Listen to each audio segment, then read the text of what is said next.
প্রতারণার মামলার চিত্রনায়িকা পূজা চেরির বাবা দেবপ্রসাদ রায়কে কারাগারে পাঠানোর আদেশ দিয়েছেন আদালত। শনিবার 25 এপ্রিল আসামিকে আদালতে হাজির করে কারাগারে পাঠানোর আবেদন করলে বিচারক তা মঞ্জুর করেন। ক্যান্টনমেন্ট থানার অফিসার ইনচার্জ রাকিবুল হাসান বলেন, 13 কোটি টাকার প্রতারণার অভিযোগে দেবপ্রসাদ রায়ের বিরুদ্ধে মামলা করেন ভুক্তভোগী মিজানুর রহমান। পরে তাকে গ্রেপ্তার করা হয়। এ বিষয়ে পূজা চেরি বা তার পরিবারের পক্ষ থেকে এখনো কোনো আনুষ্ঠানিক বক্তব্য পাওয়া যায়নি। মামলার এজাহার সূত্রে জানা যায়, সিনেমা প্রযোজনার ব্যবসার কথা বলে ভুক্তভোগী ও তার বন্ধু মিজানুর রহমানের কাছ থেকে 2019 সালের 15 সেপ্টেম্বর নগদ 5,50,00,000 টাকা ধার নেন দেবপ্রসাদ রায়।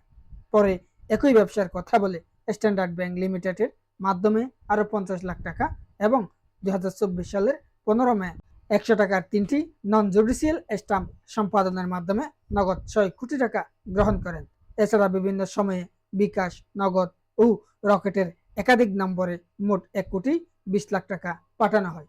সবশেষ 2026 সালের 30 মার্চ অভিযুক্তের অনুরোধে আরো 10,200 টাকা বিকাশে পাঠান তিনি। সেই টাকা পরিশোধ না করে তিনি প্রতারণার আশ্রয় নিয়েছেন। অবশেষে তাকে কারাগারে পাঠিয়েছেন আদালত। চিত্রনায়িকা পূজা চেরি শাকিব খানের সাথে অভিনয় করে আলোচনার কেন্দ্রে উঠেছেন। বর্তমান সময়গুলিতে টপ লিস্টে আছে নায়িকা পূজা চেরি। তার এই প্রভাব খাটিয়েই তার বাবা এভাবে প্রতারণার আশ্রয় নিয়েছেন।